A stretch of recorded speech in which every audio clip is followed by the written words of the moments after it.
African American community, Atlantic Street Center provides services and support for all marginalized people. Learn more at AtlanticStreetCenter.org. This is your Rainieravenueradio.world community update on free or low-cost Apple Health enrollment through December 15th. In Washington State, Medicaid is called Apple Health, and it provides preventative care like cancer screenings, treatment for diabetes and high blood pressure, and many other healthcare services. Enrollment is now open through December 15th. Online at wahealthplanfinder.org or call the customer support center at 855-923-4633. Once again, Apple Health enrollment is now open through December 15th at wahealthplanfinder.org or by calling 855-923-4633. This has been your Rainieravenueradio.world community update. We got the feeling now. Yeah. R&B, soul, funk, 50s, 60s, 70s, 80s. We give you all that and more on Star Time. Join me, Paul Pearson, for a 2-hour trip through the history of R&B. A new episode every week on Wednesday at 2 p.m. Come and get the feeling on Star Time on Rainieravenueradio.world.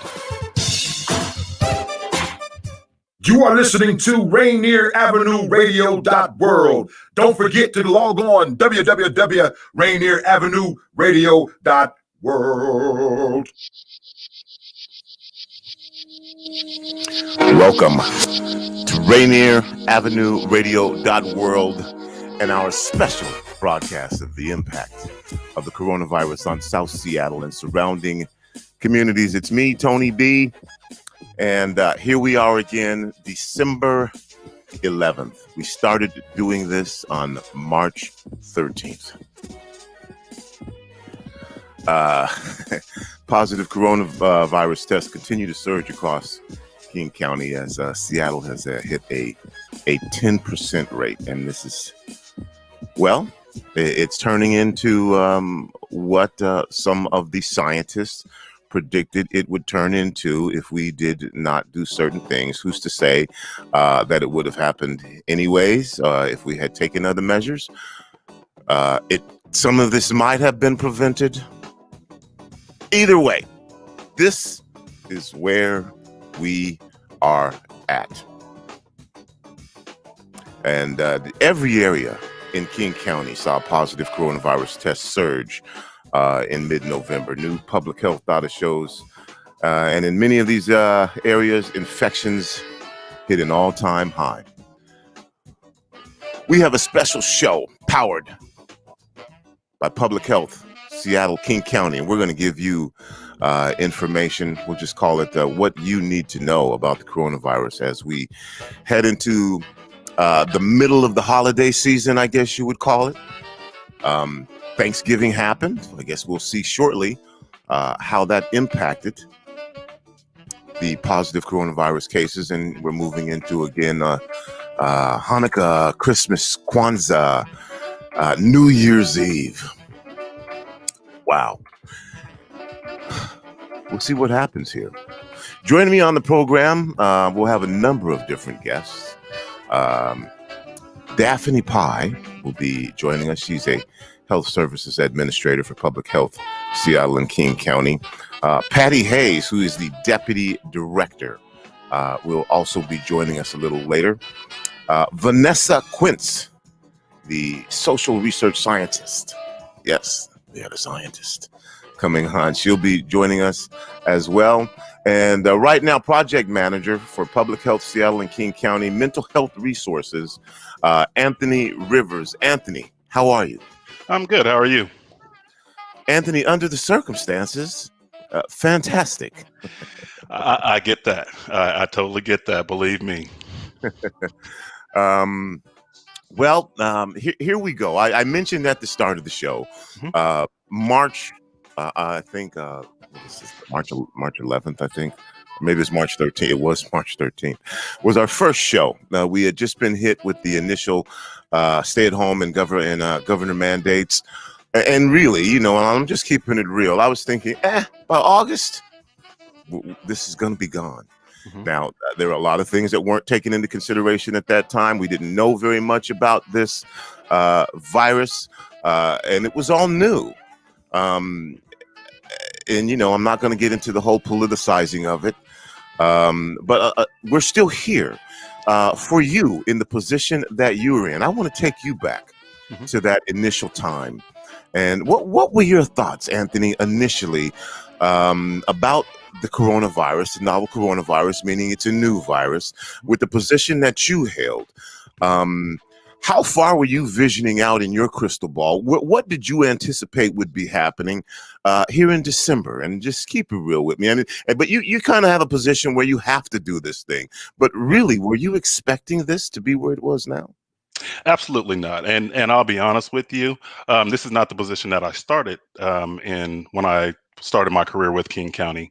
I was actually brought into this, and I started in March as the lead to the LGBTQ task force.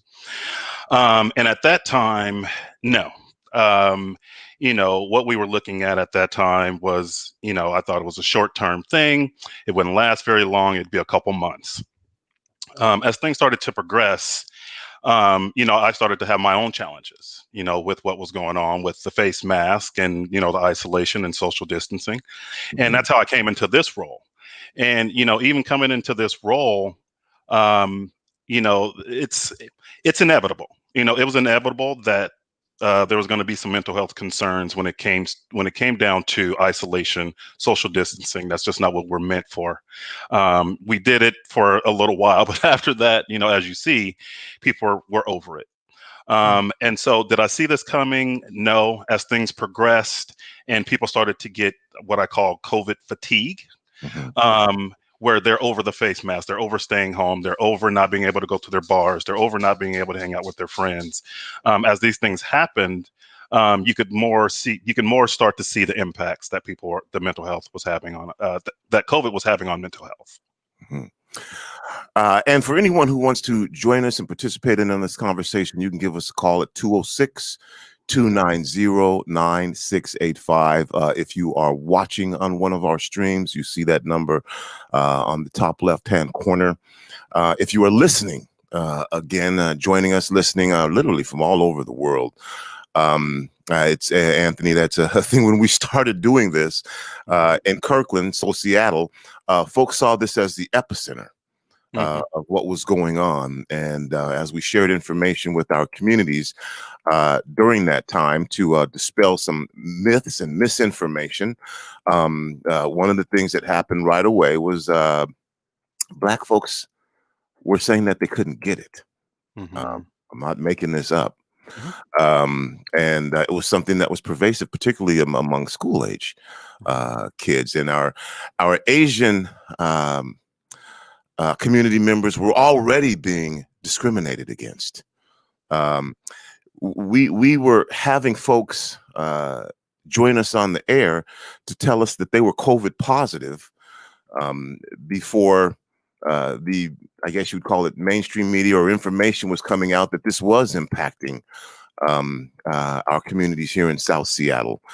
And as we knew, Black communities, we now know the Native Hawaiian communities were going to be hit extremely. Of course, poor folks, indigenous people of color were going to get hit harder by this. And then that happened. So I want to get into a little bit more of the detail, but I want to talk about, again, that first period from your perspective where you were at. Some of the things that I just said, and again, I'm not acting like I'm Nostradamus or anything, but we knew at that point, that we generally bear the brunt of these types of things. So for you, for that agency, what was going on at that time? Was there extra consideration? I remember talking to Jeff Duchin, and he was telling me, I was like, why don't we have any statistics about how this is impacting communities of color? He said it was against the law that they couldn't aggregate that information. The law has since changed. How did y'all deal with that in the very beginning? Well, I'm going to stay in my lane. Okay. But what I will say is this: from the beginning, like I said, I was a part of the what we call the Community Mitigation and Recovery Branch, Uh-huh. and that was enacted in March. And part of that work was being done. Part of the work that was being done was working with community-based organizations, faith-based organizations, in the different marginalized communities that were being the hardest impacted by COVID-19. Mhm. And so that was kind of the response of King County. Now, personally, as I am a Black man, and I've had my own encounters with the healthcare system. And, I know that we tend to get a different level of care than our white counterparts. And so to me, it was to no surprise. Can I just clarify this? And if I'm getting it wrong, not different level of care, less Well, care. yeah. I mean, yes. Yes. Let's be very accurate. We're getting a less level of care. And because of that, our symptoms aren't taken as serious. We're sent home. Um, we just don't get the same care, and so we don't get the same attention. Therefore, we're going to struggle more. We're going to even have less trust in the healthcare system when it comes to even going into the healthcare system and even asking them for help.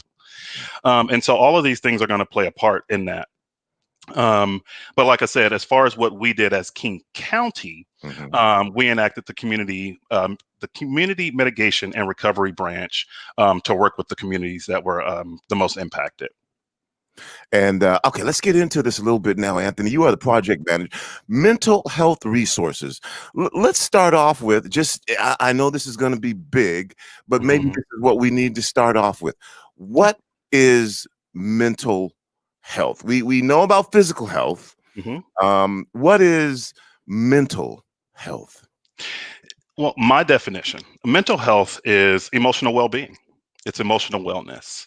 A lot of people think that that equates to eternal happiness, but that's not what it is at all. That's an unachievable goal. When you're talking about mental health, you're talking about your emotional well-being. You're supposed to have your emotions. You're supposed to be happy, sad, and especially right now, we're going through a range of emotions. But it's a matter of how you balance those, and not go to extremes.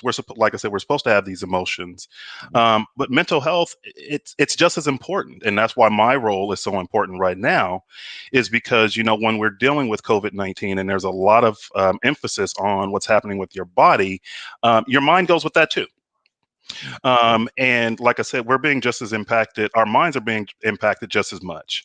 We're afraid of people. If we encounter someone, we don't know if we should necessarily be close to us. That's a little bit of social anxiety.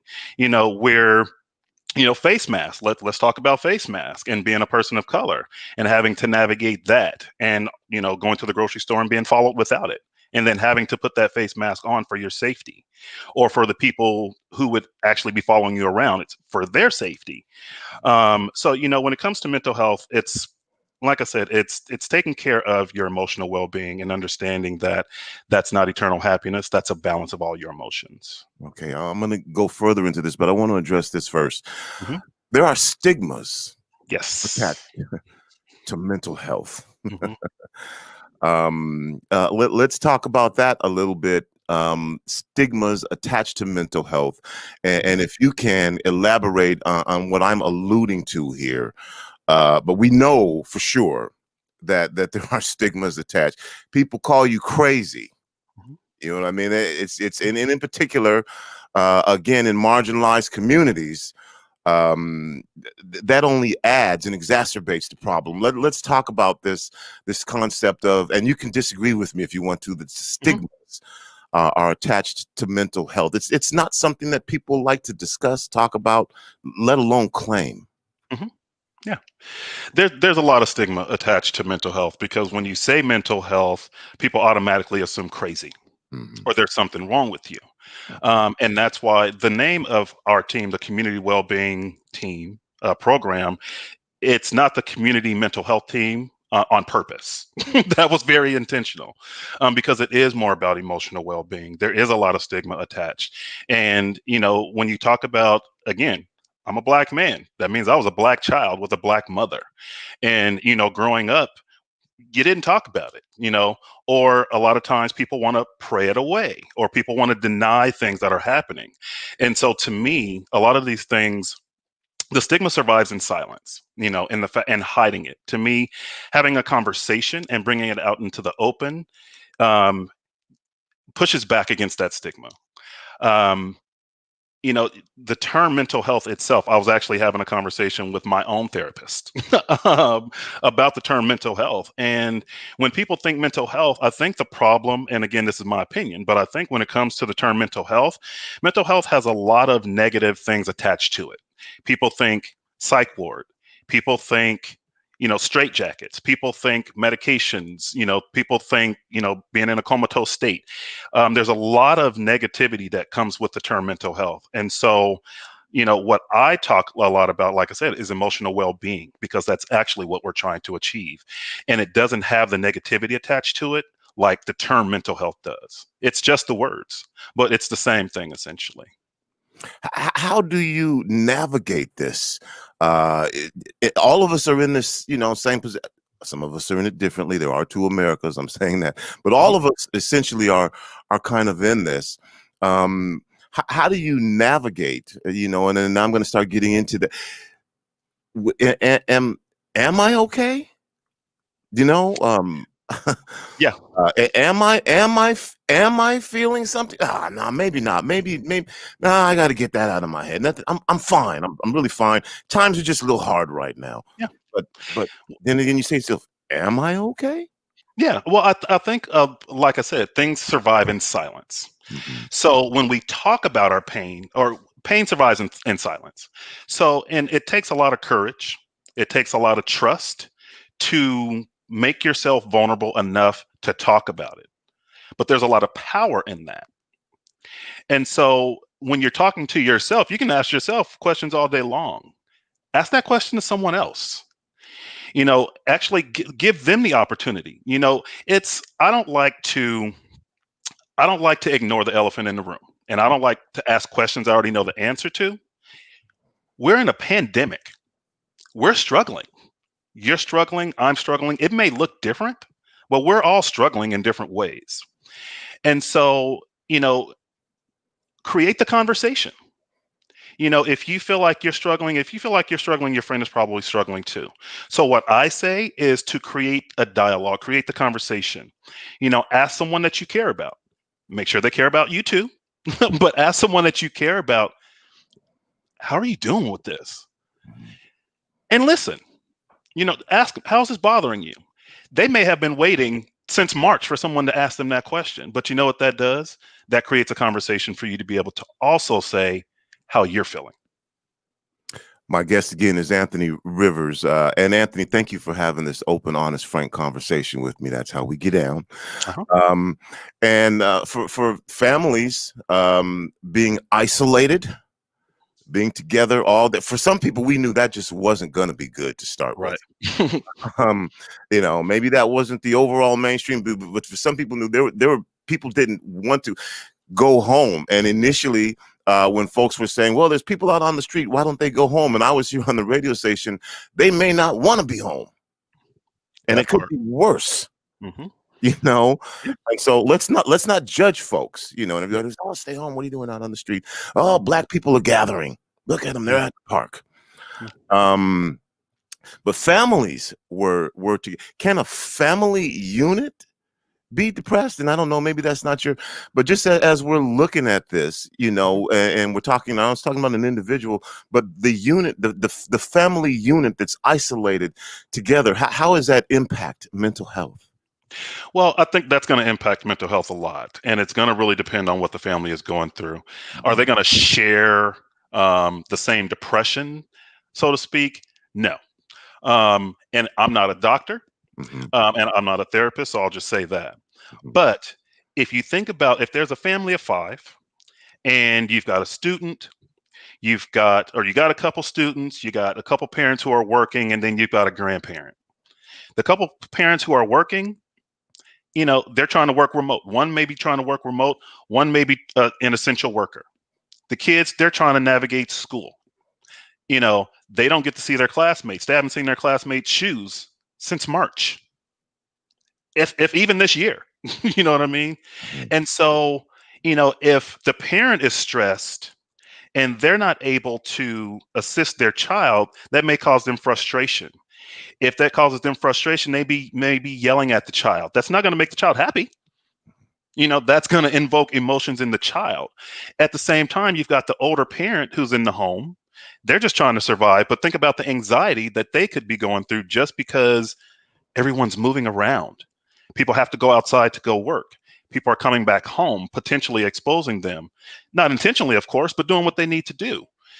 So like I said, it's not a matter of, do we have to ask if people are going through things? We know people are going through things. It may not look like ours, but everyone's going through something right now. And here it comes. Folks are having a hard time. We do know that. What can we do about this? Well, first, we talk. Like I said, that dialogue, creating the conversation. Things survive in silence. When we talk about it, it gives us the power. The second thing is understand that it's okay not to be okay. Again, we're in a pandemic. There's going to be moments when you're going to be fine. There's going to be moments when you're not okay. Take a step back. Be not okay in that moment. Take your space. Use the resources that are available to you. One of my proudest resources for us is our website. We've revamped it. It's community friendly. It's www.kingcounty.gov/COVID/support. You can find free mental health support there. You can find resources. Right now it's in English. We're in the process of having it translated in Spanish. We're also, as far as other languages, I would tell people to reach out to 211, either text or call. And what else? We're offering community mental health virtual supports. So just because you can't walk into an office doesn't mean that you can't get mental health support right now. We're actually offering free mental health support to the community with a focus on Black, Indigenous people of color. And we've got therapists who represent those communities. And you can get a free 45-minute session. We're doing that actually this Saturday between 1 to 6. Take advantage of the events that are going on around you because there is things around you that's happening. Another thing that I recommend is, remember the things that you did that you used to enjoy before this happened. We've been so focused on the things that we can't do. Think about the things that we could do and the things that we can enjoy. Myself personally, I love roller skating. Can I go to the roller skating rink? No, but I can roller skate around the house. I can roller skate around the neighborhood. Dance, exercise, be creative. Just think of things that you can do that are within your power. Like I said, there's a lot of focus on what we can't do. For me, I actually had to sit down and remind myself what it was. And that took writing it down to figure out, what did you do before this? What do you like to do? I love music. I love dancing. I love, roller skating, but I was so caught up that I couldn't remember. So that would be my advice. Let's go back to 1 to 6 o'clock. What 1 o'clock to 6 o'clock? Again, let's go over that. What's taking place, and let's drill down a little more specifically on that event. Yeah. So this Saturday we've got an event. We call them community pop-ups, and it's a community mental health virtual support where we have enlisted BIPOC therapists, licensed therapists who will offer a free 45-minute session. It's not meant to take the place of your traditional therapy, but what it is, for what I say, especially for Black folks, if you have ever been curious about therapy, then this is an opportunity to test it out. A lot of times people will go to therapy once. They'll say, "Oh, I hated that. I hate therapy." No, you didn't hate therapy. You didn't like your therapist. And therapy can look a lot of different ways. And so I just encourage people to take advantage of things like this, where you don't have to use your insurance. You don't have to come out of pocket, but you can actually see what it looks like to actually sit down with a licensed therapist, possibly one who even looks like you. which we're in the Pacific Northwest. That's not always the easiest to find. So, I always say take advantage of this opportunity. And see what you can get from it. There's no such thing as perfect art. This is a chance to polish your art and see if therapy is right for you.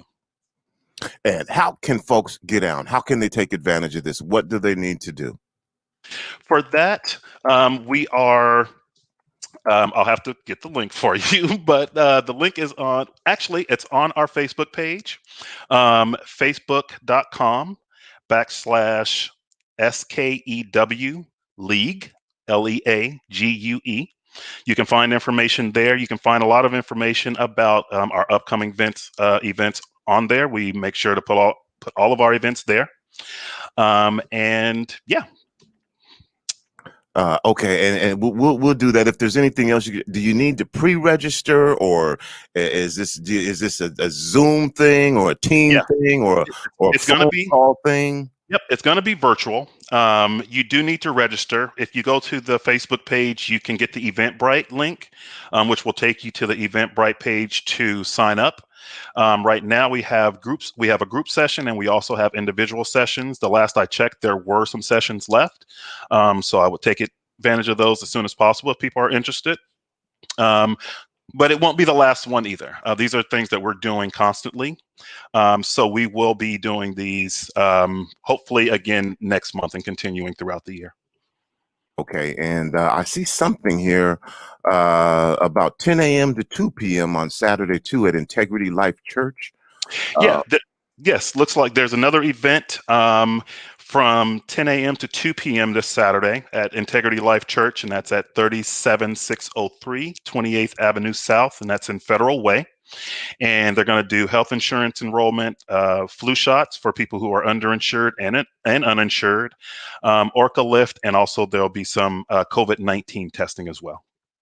Now, Anthony, are you going to stay with us during this, or is this the only half an hour I get with you? Are you going to hang out with us for a little longer? Unfortunately, I have another engagement after this. I would love to stick around. I am definitely enjoying this, and I feel like we're just getting into it. But yeah, unfortunately, I have another engagement. But I would be open to coming back. All right. Well, then what I want to do at this point, again, you're listening to Rainieravenueradio.world. It's me, Tony B. This is our special broadcast of the impacts of the coronavirus on South Seattle and surrounding communities. This is powered by Public Health Seattle, King County. We're telling you what you need to know about the coronavirus. Again, I mentioned things were surging. If you got to take off, Anthony, what I'd like to do is I'd like to give you the opportunity for final words here to say and share what you think it is important for our community to know. Again, this is my guest, Anthony Rivers, who is the project manager for mental health resources. Do your thing. Well, what I would like to say is this. Please talk. Like I said before, our pain, it survives in silence. And, sometimes we don't recognize what our depression looks like. Sometimes it takes someone on the outside to recognize it. So, not only talk, but look for the signs. Look for differences in the people that are around you. Are they sleeping? Is there sleeping off? Are they going through withdrawals? Is there lack of interest? Take a look at, are they taking new risks? Do they just have this not care attitude? Is there a lack of self-care? Are they bathing in the same way that they used to? Pay attention to your friends. When it comes to mental health, sometimes it's hard for the person going through it to actually say what they're going through. It might be hard for that person to say, I'm thinking about committing suicide. It may be easier for you to have that conversation with them, to bring it up to them, to give them that space. They may have been waiting. They may still be waiting for you to ask them, are they okay? So have a conversation, talk to people. Understand that it's okay not to be okay. We're all going through something right now. But I assure you there's going to be life after. And life after, we can be better than we were when we went into this, especially when it comes to mental health. For there to be a safe space when it comes to mental health, we have to know how to respond. And so as in closing, I would like to just encourage everyone, if you haven't already, to look into mental health first aid. Mental health first aid will not only give you the ability to recognize and support people who are going through struggles of their own, but it could also possibly give you the tools to help and support yourself. And if we're going to have a safe space and if we're going to encourage people to talk, we have to have a safe space for them to do it. Mental health first aid will create that space. All right, and I'll leave it there. We'll get you back on here. Thanks for joining us, Anthony. Thank you for having me. We're listening to Rainieravenueradio.world, our special coronavirus broadcast. That was Anthony Rivers, project manager for mental health resources at Public Health Seattle, King County. We'll be back right after this. This is Paul Pearson, host of Star Time. And when I'm not stopping a Mercer Island street brawl, I'm listening to Rainieravenueradio.world. This is the news on Rainier Avenue Radio. Funding for nonprofits in Washington is down an average of 30% since the pandemic began, a new study from UW's Evans Center reports. Compounding on this, demand for health and human services organizations was up by an average of 28%. Per the report, quote, "The COVID-19 crisis has caused deep and widespread strain across sectors and individuals since taking hold in early 2020. Despite this adversity, nonprofits, especially those comprising the modern social safety net, have continued to serve their communities during this tumultuous time," unquote. Health and human services organizations now expect their revenues to decline by an average of 42% over the next year. Rainier Avenue Radio implores you to be generous this year to the essential organizations in your community if you can afford it. And that's your news on Rainier Avenue Radio. Join Rainier Avenue Radio from 5 to midnight for Sunday evening sound sessions. Jazz from the cabinets from Big Poppy. That's right. It's time once again for Jazz from the Cabinets with Big Poppy. Sergio LaCour's Love Lines. It's Sergio's Love Lines with Sergio LaCour. Go to the phone line. Tell her who we talking to. Sage Prince and Just My Opinion. This is Sage, and that's just about going to do it for the first half of Just My Opinion. K-Fox Nightbeat with Nasty Ness Rodriguez. It's the beat of the Fox. K-Fox Nightbeat, Nasty Ness. You know what? You're going to listen from 5 to midnight. Just turn it on and don't stop. DJ Alibaba. The Underground Surround Sound Star Time with Paul Pearson. Thanks for tuning in. My name is Paul Pearson. Sunday evening sound sessions on Rainier Avenue Radio. Trust me, you'll be listening the entire time from 5 to midnight. Sunday evening, your sound session on Rainier Avenue Radio. The Urban League of Metropolitan Seattle, empowering communities and changing lives. The Urban League has been there to serve when our community is at its lowest. It's never mattered what the crisis was. The systemic oppression remains constant for those most vulnerable. Here at the Urban League of Metropolitan Seattle, we'll be temporarily adjusting our hours of operation and available services. If you are in need of resources, we recommend that you give us a call at 206-461-3792. To make an appointment, press 0 and speak with the receptionist. Walk-in hours will be from 10 a.m. to 3 p.m. Monday through Friday. And hey, we'll gladly work with you via phone as best as we can if you're exhibiting any signs of illness to assist you with information to save your home, find you a place to sleep, or connect you to job opportunities. The Urban League of Metropolitan Seattle. That's 206-461-3792. You know you can't get enough of Rainieravenueradio.world.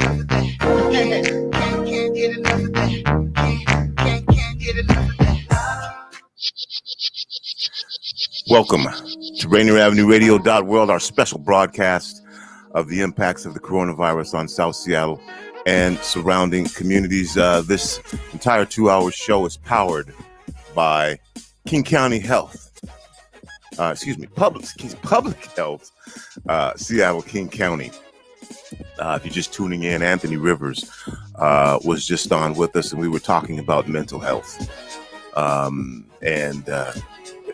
what everybody's going through here. Of course, we went over some of the stigmas attached to mental health, and if you missed that, go back and listen to it. Anthony did a really good job in talking about that. Again, a little later in the program, Daphne Human Health Services Administration the Access and Enrollment Program will be here for health insurance. Patty Hayes, who's joined us before, the Deputy Director, she'll be joining us.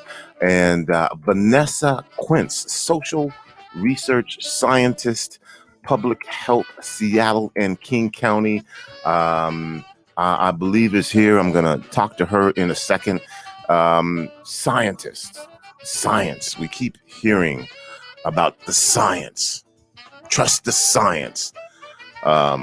What does that mean? As a lot of us know by now, the coronaviruses are a group of closely related viruses that cause a wide range of illnesses, from a common cold, which at one point we were told this was, we were told that by our president, that this was about maybe not even as serious as a common cold.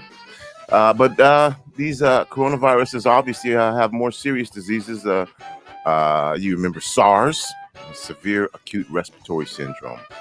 Now, COVID-19, the novel, it's because it's new. It's a form of coronavirus, which means that it's a completely new disease. It's never been cataloged among the other known viruses, and scientists have been working to gather data and information on this disease to track its origins and spread, and of course come up with treatment options. We hear about a vaccine that should be coming to us pretty soon, and each virus spreads at a different rate, and scientists track these by assigning a reproduction number, and I'm not a scientist, so I don't know what this means, R0, something like that, and maybe Vanessa can explain that to us. Now, this rate is an important concept in epidemiology, and it's a critical part of the public health planning during pandemics, including SARS, including H1N1, and in 2014, the Ebola epidemic. And of course, now the COVID pandemic. Now, as an example, measles has one of the highest rates with this R code thing of about 15 to 18. This means one person with measles will infect 15 to 18 other people.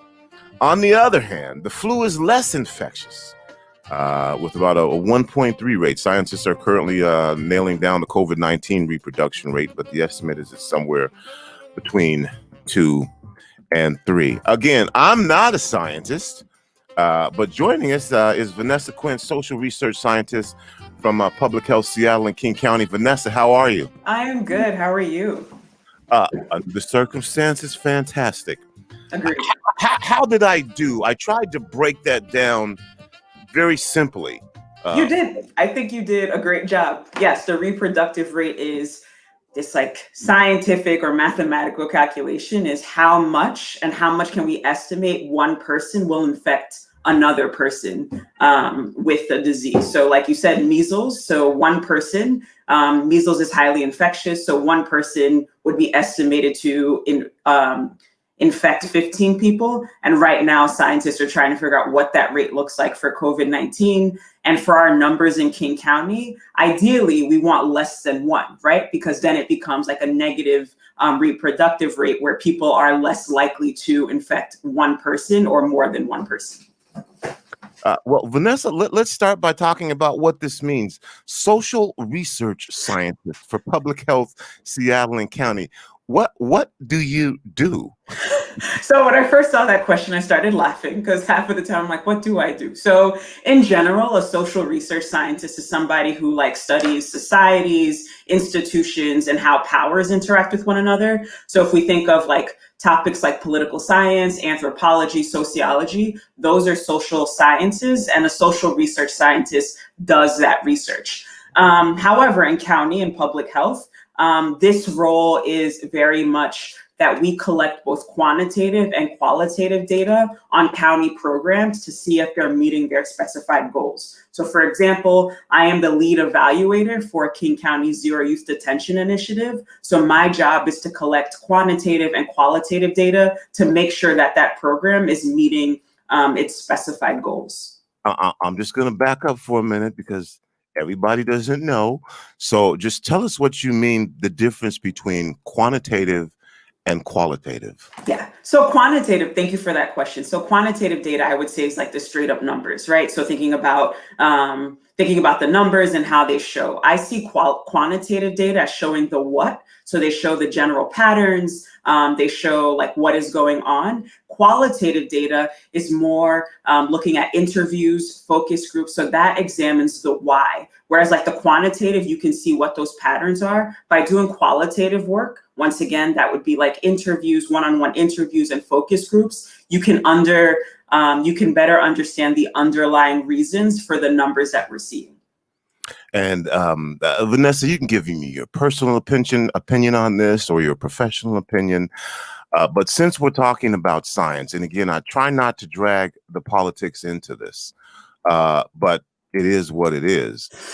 We hear about trust the science, but then we see from leadership the science being disregarded. And it gives folks pause. And then you have conspiracy theories. And then you have conspiracy theories about the science. If you can you just give us an explanation to make everyone feel comfortable, or at least a little more comfortable, or maybe have somewhat more of an understanding of what we're talking about when we say the science? So I think the thing with COVID-19 is that, and you said this in the previous segment, it's novel, right? So in terms of trusting the science, right now we're at a space where scientists in general are trying to understand COVID-19. So that the messaging and all of that, that's going to change over time because we're currently in a stage where COVID-19 is evolving, it's changing, and the science is constantly changing to meet the new findings that scientists are getting. So yes, I understand that it's political, but also understanding that like all of the facts around COVID-19 haven't been collected. So just, I guess, give the scientists a little bit of wiggle room because they're slowly trying to figure this out as well. Mm-hmm. And because, folks are saying, well, they told us not to wear masks. Now they're telling us to wear masks. They're saying that this thing was 6 feet. Now I'm hearing 20 feet. And that is because, as you mentioned again, you're learning. Yep. Constantly. What led you, Vanessa, to get into this particular field? That's interesting. So I've always loved, so my background is in political science, actually. I consider myself a jack of all trades. So I did political science for my PhD. Then I went into education, and now I'm in public health. At the root of everything that I've done has been— round of applause. Thank you. At the root of everything I've done, issues of like race and equity have been crucial to my work. I was initially hired into county to do the youth and young adult gun violence report, where I did 14 listening sessions and 10 key informant interviews on youth, young adults, and their families on issues related to gun violence. From that work, now I work alongside the Zero Youth Detention team. And because I work in public health, like I dabble in all things public health. And because COVID-19 is the #1 priority right now, a lot of my work has shifted into understanding COVID-19 numbers, but more importantly, speaking to communities about COVID-19 and the data surrounding it. Well, thank you and congratulations, and thank you for what you do. Oh, thank you. How are COVID infections now, and specifically for the African-American community, but for other communities as well? So first, we want to give a huge shout out to everyone who's been avoiding travel and gatherings, especially over Thanksgiving, to help protect our community. I know there's a lot of fatigue. We're all tired. This is since March we've been going through this. And we've asked so much of you, public health and our guidance, we've asked so much of community to sacrifice in order to help protect members in the community. But to your question, cases continue to skyrocket and hospitalizations are increasing. This is a pattern that we're seeing nationally. This is a pattern that we're seeing locally. And as it relates to African-American communities, I try very hard not to compare African-American to white, but try to compare it to the average, right? Relative to the average, African-American communities within King County have higher rates of COVID-19 infections as well as hospitalizations. Mm-hmm. And I recently, in talking with one of our guests last week, the Native Hawaiian and Pacific Islander community are also being hit really hard Yes. By this novel coronavirus as well. Is that correct? Yes, that is correct. Yes. What can we do? Is there anything that we can do to change these trends, to change this up, to have things go the other way? So, I mean, I don't think there's anything new that we can do. We can just keep doing what we have been doing. So first, wear a mask around people you don't live. Wear a mask around people that you don't live with, right? Like, we want to limit what transmission looks like. And I think it talks to your conversation about first, it wasn't wearing masks and now we are wearing masks. It is widely accepted that wearing masks helps to limit the spread of COVID-19. Stay home as much as possible. So we understand that particularly in African-American communities, there's a higher concentration in essential workers, people who have to go to work. But even outside of that, try to stay home and limit your interactions at home. Limit your interactions outside of the home. And I think one of the things, if you have to go outside, try to wear a mask when you're going outside. Even if you're going to work, try not to congregate in spaces and try just to spread out as much as possible. Limit the number, size, and frequency of gatherings. Right now, we have Inslee, who has made, one of his restrictions is saying that he's banned indoor gatherings completely unless you have quarantined for 14 days or quarantine with a negative COVID-19 test result. So indoor gatherings largely prohibited simply because the way that COVID-19 spreads and the way that the virus is spread, by not having access to open air, it's more congested in one space. Get a COVID-19 test at the first sign of illness, or if you've been around someone with COVID-19. Testing is one of the biggest proponents for prevention. Once you know if you have COVID-19, what you can do to mitigate that, whether it be like isolation or quarantine, continuing to limit access. So trying to make sure that you get tested if you experience symptoms so you don't infect other people around you. And then once again, just the safest option, stay at home. We know it's the holiday season. We know that people are missing their loved ones, but try to limit interactions as much as possible. I grew up in New York. My family's still in New York, and it's hurting me right now not to be able to go home. But I know, and I worry about my mom quite a bit. I know that the best thing that I can do is to avoid contact with my family right now in hopes that next holiday season we can celebrate together once again. Yeah, and you're saying this, and again, as I was talking to, his name is Joseph Seau, and he was telling me again for the Native Hawaiian Pacific Islander community, that's just culturally not what they do. they gather. Yep.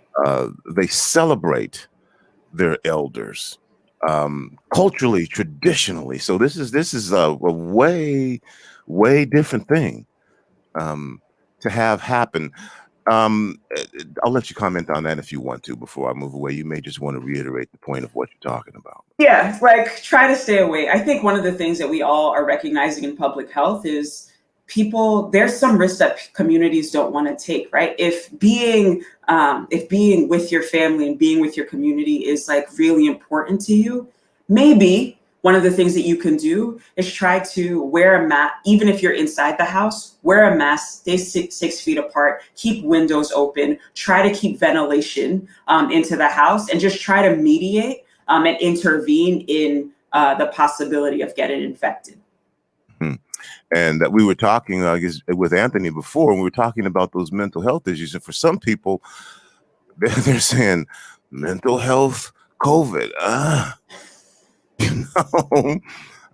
don't know where to go on this. And so do we know, again, you're listening to Rainieravenueradio.world. It's me, Tony B. This is our special program on the impacts of the coronavirus on South Seattle and surrounding communities. This particular in 2 hours is going to be devoted to public health. Seattle and King County is powering this particular episode, if you will. My guest again right now is Vanessa Quinn, social research scientist. Vanessa, do we know where the infections are happening? I said earlier in the show that at one point early in this conversation, I was talking to Jeffrey Duchin, and I was like, how come we don't know what's going on in some of our communities? How come we don't have information from culture, from race, even though it's a construct, but it's what we use, so that we can have an idea? Do we know where infections are happening? So we do. So one of the things that we're finding within King County is that the most common places are households. So if somebody in your household has contracted COVID-19, it's more likely that other people in the household will also contract COVID-19. Communities or social gatherings and activities. So if we think of churches, maybe just places where people are congregating quite a bit. And then lastly, in workplaces. So people who are moving to work or are commuting to work, they're also more likely to be infected with COVID-19. Mm-hmm. When I was looking at national stuff, I was hearing like restaurants, airports, gymnasiums, bars.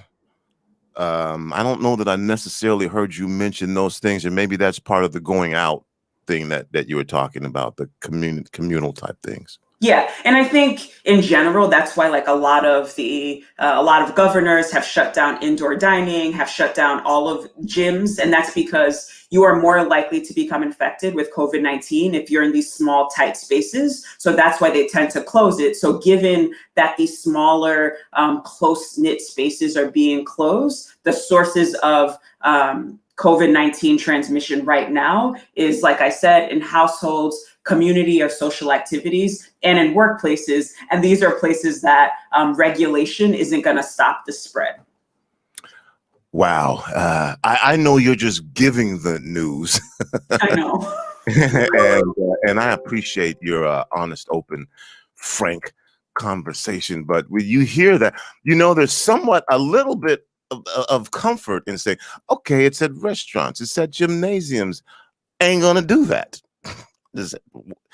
But then you hear household, the place that you live, the place that you're isolated to, and that again is just a little disconcerting. Vanessa, that's where we're at right now, right? Yeah, and I think that is like one of the hardest things to deal. Like, how do you like regulate that? How do you deal with that? People are gonna live in their multi-generational housing. I know public health has some resources that if you live in multi-generational housing, these are some of the steps that you might want to take. But I agree with you wholeheartedly. Like, what do you do with that type of information moving forward? And I think sometimes it becomes a bit destabilizing. In particular, do we know where African American communities are getting exposed the most? So some of the things that we've learned about exposure in African American communities is, first, African American communities have been incredibly resilient. They're bringing food to one another, they're visiting their elderly, they're attending funerals, even when they themselves are struggling. And I think that just speaks to how important community is within the African American community. We also see that neighbors are helping each other out and sharing resources during this difficult time. Like, we want to make sure that we are highlighting the strengths while also paying attention to the other things that are happening in the community. So in terms of like where African Americans, most of the transmission is coming from, it's coming from household members and the workplace. And those things are twofold, right? So if we think about the fact that minority communities, African American communities, they're the ones who are most likely to be essential workers and leaving their home, traveling on the bus, being in these congregated spaces. When they go home to their multi-generational housing or living with other people, then that becomes the source of it, right? So it's like the workplace, they bring it from work into the home. And those are the two places within the African American community that transmission appears to be the highest. And Vanessa, why was the Black community hit so hard by this, maybe there's just a couple things you can drill down on specifically. As I mentioned earlier in the show, I don't know if you caught it. Initially, when we started broadcasting, Black people did not think that they could get it in some circles. Now, if you know a little bit, you know that we are disproportionately impacted when it comes to healthcare in general. And when it comes to bad things, it's like we're always leading. They're always number one, whatever it is. But why was the African American community hit so hard by COVID-19 infections, if you want to drill down on the couple? Of course. So one of the things that I say about COVID-19 is that COVID-19, it exacerbates already existing inequities within the system, right? So why were African Americans being disproportionately impacted? So you have comorbidities, and then you have pre-existing health conditions. If we think of the social determinants of health, and by that I just mean like, what are the economic, political, social structures that lead to health within certain communities, having more pre-existing conditions, diabetes, asthma, and having more comorbidities. So those are just like more severe illnesses. Those tend to be more concentrated in African American communities. The economic reasons, right? So if we think about the fact that depending on your economic situation, you have the privilege to stay home and not being forced to move in and out of your home and being more exposed to COVID-19. Certain communities, essential workers are concentrated in certain communities as well. So I think very much just think, and then we also have like access to healthcare, right? What does that mean? Why wouldn't people want to get a positive COVID-19 test? Why wouldn't people want to get tested? And part of that is like thinking about what are the implications of getting tested and how some communities can afford to sit home for 2 weeks if they're considered positive, whereas like other communities, that is a loss of income,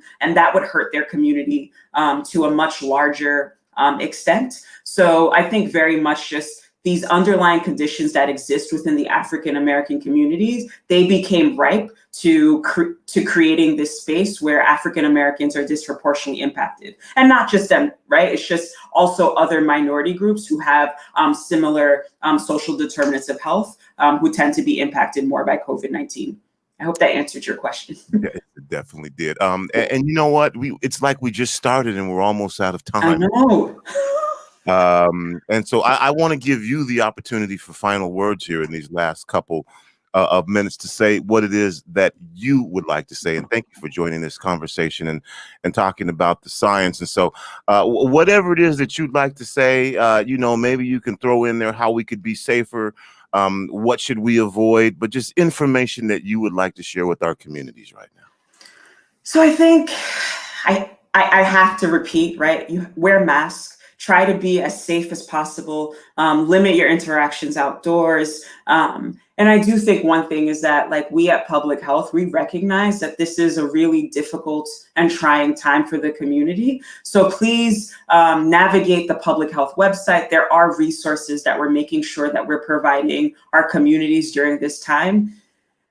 I mean, right now, the short run is really tough and rough, but hopefully in the future, we see a light at the end of the tunnel. So we thank you all for just the sacrifice that you're doing in order to help stop the transmission of COVID-19 through our community. All right, Vanessa. Well, thanks for joining us. Keep up the work that you're doing, and probably be a good idea to have you back on at some point. To continue this discussion. Again, we started this on March 13th. It's December 11th, and I don't see this ending anytime soon. I did on March 13th. Yeah, I know. Thank you so much for having me, and I really appreciate your questions, and I hope they were useful to you and your listeners today. We were. Again, my guest, Vanessa Quinn, social research scientist, Public Health, Seattle, King County. You're listening to Rainieravenueradio.world. It's me, Tony B., our special broadcast of the impact of the coronavirus on South Seattle and surrounding communities. We'll be back to continue this conversation powered by Public Health, Seattle, King County. What you need to know right after this. You're listening to Rainieravenueradio.world. Check us out on social media. Facebook and Instagram, Rainieravenueradio.world, and on Twitter at Rainieraveuradio. Help a child in need during the holidays. The good people at GivingGiftsOfHope.org have requests for baby toys, dolls, trucks, and remote control cars. You can bring unwrapped toys to Taproot Cafe and Bar, where there is a large wrap box to place toys Tuesday through Saturday 11 to 7 and Sunday 11 to 5. Taproot Cafe and Bar is located in Columbia City at 4908 Rainier Avenue South off of Hudson Street. For more info on supporting families during the holidays, go to www.givinggiftsofhope.org. Happy holidays! Your sexual and reproductive health care can't wait. Not now, not ever. Plan to provide you the quality care you need from the experts you trust. Call or visit us online to book your appointment today. Women are not an homogenous group. We face discrimination differently depending on factors such as ethnicity, age, socioeconomic status, and more. Rainier Avenue Radio is proud to amplify women's voices. They are the experts of their own lives, initiating conversations within their community about challenges they face, the solutions they're working on, and the opportunities they see. Please join us this Sunday from 2 to 5 for Women's Voices on Air. We know our challenges. We are the experts of our lives. We are master multitaskers, prioritizing our family, friends, and our faith above our own needs. Our needs and voices are too often overlooked. Please join us this Sunday from 2 to 5 p.m. for Women's Voices on Air. We tell our stories in our own way. This is the news on Rainier Avenue Radio. The number of hate crimes reported this year in King County has outpaced 2018 and 2019, due in large part to more cases originating in Seattle. According to Patch.com, several factors come into play when it comes to hate crime statistics in Puget Sound, including that the Seattle Police Department employs a detective solely to investigate such cases, which leads to more incidents making their way through the court system. A new area of concern this year is bias crimes against Asian American people related to the coronavirus pandemic. Another complicating factor related to the pandemic is a lack of resources available to help those struggling with mental health. Prosecutors said a central tenet moving forward is education and letting people know how to seek help if they are victimized. And that's your news on Rainier Avenue Radio. You're listening to Rainieravenueradio.world. Welcome back to Rainieravenueradio.world. This is our special broadcast of the impacts of the coronavirus on South Seattle and surrounding communities. It's me, Tony B. This entire 2 hours from 1 to 3 today is powered by Public Health Seattle King County, giving you the information that you need to know. That's basically what it boils down to, giving you the information that you need to know. Coronavirus is surging. And in some areas, reaching all-time highs. There's a big surge that started happening in mid-November. And wow, I talked a little bit about when I was talking with Vanessa about the science and what that meant like and what they're doing, what those numbers mean. And again, if you've missed any of this, afterwards you'll be able to go back and listen to these shows through our audio streaming. If you're listening through our audio streaming, we're going to replay this next week, and then it'll also be on demand for you. If you happen to be listening and watching via our streaming broadcasts of Facebook and YouTube and Twitch, we're going to get these available for you so you can go back and watch them on demand as well and get this valuable information. So yeah, Vanessa Quinn was on with us a little earlier, social research scientist, mental health officer. Anthony Rivers was with us a little later in the program.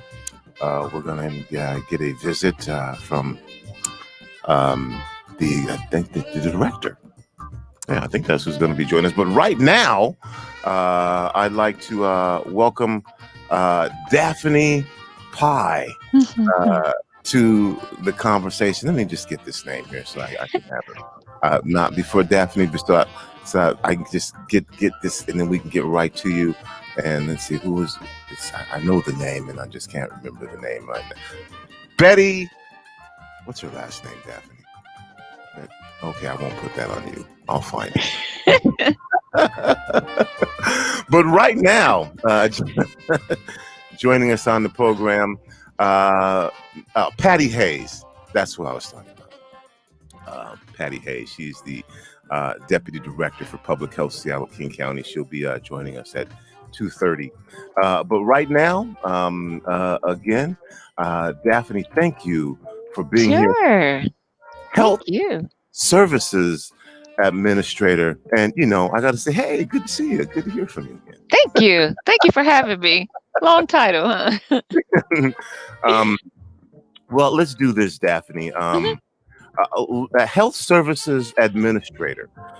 What does that mean? Describe the programs that you are involved with that can help people. Okay, good. So I've been with King County for almost 27 years now, and I manage several of our outreach programs that are really critical to King County residents. For example, under the work that I do, I manage the entire Affordable Care Act for King County. So that's really looking at the uninsured rate that's in King County and then creating strategies and partnerships within the county to reduce that uninsured rate. Oh, So a lot of people. Let me give you a round of applause. Thank you so much. So, a lot of people want to call it the Obamacare program, but it's really that health insurance program that helps to reduce the uninsured rate. And when the health insurance reform rolled out in 2013, the King County uninsured rate overall was about 16%, but it was a lot higher when you looked at communities of color. And so that's one of the programs and I know we'll talk a little bit more about that, but that's one of the programs. Also the Orca Lift program. That Orca Lift program is that reduced fare transportation program that Metro Transit rolled out about 4 years ago. And that's the program that really has helped decrease some of the inequities in transportation. So individuals can ride the bus for $1.50, or they can get a monthly bus pass for $54, which saves them about $50 a month, because in the past, someone would have to pay about $100 a month for a monthly bus pass. And that program is really great because you can ride Metro Transit, Sound Transit, Link Light Rail. It's in almost every county now that's close to King County. Metro also rolled out the new subsidized program about 3 weeks ago now, and that is another great program because individuals who are on SSI, Supplemental Security Income, or they're getting TANF, Temporary Assistance for Needy Families, they can actually get a prepaid Orca Lift card for a year. The other program that is under my umbrella is the Chap line, Community Health Access Program line. That allows people within King County to call in and get enrolled over the phone. So they can get enrolled for health insurance. They can get enrolled for the Orca Lift program. They can find out about where can they get a dentist at. How can they find a specialty provider? If they need mental health, drug or alcohol, they can call in and get those services done. We also, on that phone line, we also help people with energy assistance programs. So we'll look at the programs the city of Seattle has to see if we can't get an individual eligible for one of those programs. We want our goal is to really help keep people's lights on, keep their water on. So we're helping people over the phone do those programs. The breast, cervical, colon health outreach program. So if someone need a mammogram or a clinical breast exam, they don't have insurance, or maybe they have a high deductible. Under that BCCHP program, then we can help women enroll in that program and get them scheduled for a mammogram or clinical breast exam. The program, we call it the Community Health Access Program, but it's all part of public health. We have 3 locations, actually really 2 locations where people can walk in. We have one in Federal Way on 318th Place, right across the street from the Commons Mall, and then we have one in downtown Seattle. And so we're able then to be especially now during the pandemic, since a lot of our outreach sites that we normally would have, which are about 30 throughout King County, most of those are closed down. We do have the ability to get people enrolled over the phone, or they can actually walk in to one of those locations and we can get them enrolled into various programs. So they may come in wanting basic food, because that's another program we also do, but they may leave being enrolled in health insurance, basic food, and get an Orca Lift card. So that is the wonderful work that I get to lead within King County, is really helping the most vulnerable, helping our King County residents access those various programs at one time. And if folks would like to call in, 206-290-9685, that's the number to call if you have a question or you have a comment that you would like to make, 206-290-9685. I know I haven't taken any phone calls. I've just been getting such great information from our guests and making sure that I push that out. But again, 206-290-9685. And before I get to this next question, this will kind of segue into it. And I don't know if you can answer this question, Daphne, but the question comes from Anthony. And it's, we're going to talk about some of the programs and what you do and what you've got going on. And if you can't answer this question, you can't answer it. Maybe I should have asked Vanessa. But should Black people trust this vaccine? My fear is that unless Blacks can be assured that we'll be getting the same vaccine, we won't take it. That's a really good question. And Vanessa would have been a really great person to answer that question about the vaccine. We get that question a lot. And the one thing that we try to, what we say, because once we're trained on it, we'll have more information on it. But Vanessa would be a really good resource for that, Tony. Okay. I just wanted to put it out there because No, absolutely. It's okay. It did call during that period of time, and I just didn't. And the reason why I brought it up, Daphne, is because with the work that you do, your focus is on the Black community. It's on the ads and the flyers. And why is that the case? Well, for one, like with health insurance, like right now it's health insurance open enrollment. It goes from November 1st to January 15th. What we know is that in King County, the overall uninsured rate it's about 6% in King County. But for the Black community, it's about 10.5%. We also know that Blacks are more likely to get hospitalized if they have the flu. And as you mentioned earlier, when you were talking to Anthony and Vanessa and other folks, we know that the Black community is probably 3 times more likely to get the virus, and when compared to the white community. So during open enrollment, we actually, when we devise strategies, we actually look at, what communities are still have the highest uninsured rate and faces some of the highest health disparities. And so during open enrollment, we target the Black community, Hispanic Latino community, and Pacific Islanders because we know that they're heavily affected. When we do that, what we're able to do is we're able then to bring services directly to the Black community and talk to them directly, find community partners that are Black, and really help us spread the word about services. Early on, a few months ago, we started having conversations with the Black community saying, what can public health do? How can we help? And the things that we heard consistently was, you have to bring services to us. You have to bring the flu vaccine to us and allow us to decide whether or not we want to do it. But we need that in the community, and it's not coming here. We have too many Black people that are uninsured. You got to bring it to us. Bring the services to us. Bring the testing to us. So that is why we're really focused, especially now, on really talking directly to the Black community, hearing what they have to say, and bringing those services directly to the community. I did hear you say specific Pacific Islander community. And there was historically, we won't get into that. They were grouped into this thing called API, Asian Pacific Islander. We know through this pandemic that the Native Hawaiian Pacific Islander community is experiencing this differently. So it sounds like y'all recognize that too. Is that what I'm hearing? Absolutely. Especially a couple years ago, the state rolled out their new Kofa Island and healthcare program. So the Kofa Islanders, those are not familiar with it, are the islands that were heavily affected when the United States went over there and bombed their island. And because of that, their health has been, it's been not great. And then when we eliminated Medicaid for these folks, they have gone without insurance. They have gone without access to healthcare. We have really focused, especially in our Federal Way office, because a lot of folks who are Pacific Islanders are living out south. We have really focused on putting a lot of effort and energy to get people enrolled, get them to come into the office. We've been setting up screenings so they can come in. We've been working with the Pacific Islander community to help them reach out to the community, but that is a huge focus of ours because we recognize the impact to Pacific Islanders. Again, my guest is Daphne Pye, Health Services Administrator for Public Health Seattle and King County. You're listening to Rainieravenueradio.world. It's me, Tony B. This is our special broadcast of the impact of the coronavirus on South Seattle and surrounding communities. I know you have a couple of events coming up, one on Saturday.